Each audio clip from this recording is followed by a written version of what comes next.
live for the world, you tend to want to impress everybody. When you start living for God, you start living for Him. You start living to do what's right by Him. You're not in the business of trying to impress others. You're in the business of being about your Father's business. When you're in the business of doing the world's business, that's how you get led astray. That's how you get put from one situation to a worse situation. When you start obeying the world, you start falling for your flesh. You start obeying the ways of the world. The world sees life differently than God sees it. God sees life as, if you follow me, I will bless you, I will keep you safe, I will hold you, and I will keep you in the palm of my hand. But when you follow the world doesn't care. The world doesn't care. Shoot, you may be the most successful person, and the world still does not care. They truly do not love you. They truly do not care about you. See, for me, one idea I've adapted to is realizing that the world doesn't care. So because of that, why do I care to impress the world? See, for instance, right, when you run a business, and this is one thing I'm learning, right? Big thing with business is it's a whole telecommunication giant, right? It's about marketing. It's about networking. Right? And the big thing is, sure, you're trying to impress people on an idea, but the big thing with business and networking is you are trying to bring people together.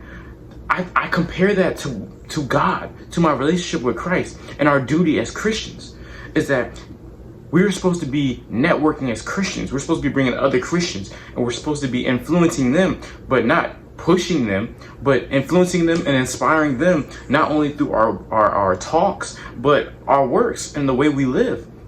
And so for me, whenever you go out and you preach the word, you should treat it like a business, right? This YouTube channel is my business, right? So when I go out and I'm preaching and teaching, I'm not here to impress them. I'm here to just teach. I'm here to not necessarily persuade, but to inform, right? Whenever I'm out here, whenever you are out here, you need to find yourself around the right group of people. Stop trying to impress the world. It's not worth trying to impress the world. You don't have as much to give to the world as you think you do. By trying to prove the world wrong, trying to prove the world right, Satan has already crept into the minds of many individuals, businesses, entities, idols, lust, sexual immorality, adultery. There's a lot of that, as there is. But you want to impress your friends. You want to impress your girlfriend. That's not getting you into heaven, right? You living for the world doesn't get you into heaven. Just because you believe in God is not getting you into heaven. Just because you want to seem like this guy who is a good person, that doesn't get you into heaven. Your faith, you stand on your faith, is what's going to get you into heaven. You actually obeying His commands, right? Because God is going to judge you. God is going to judge you. And you are the author. You're the author of your story, but God is the ultimate judge. So how are you going to use your pencil and paper, putting your hands to the plow every single day to get up? And are you going to impress them? Or are you going to impress God? Are you going to live for God? Or are you going to live for them? I always say this to myself. What does impressing the world get me? The world is a physical place that we are not here for as long as we're supposed to be. This is just what they call what's that word? This is what they call a holding place for us. But we know what the ultimate goal is. It's heaven. If heaven is on the other side, why are we living for these people?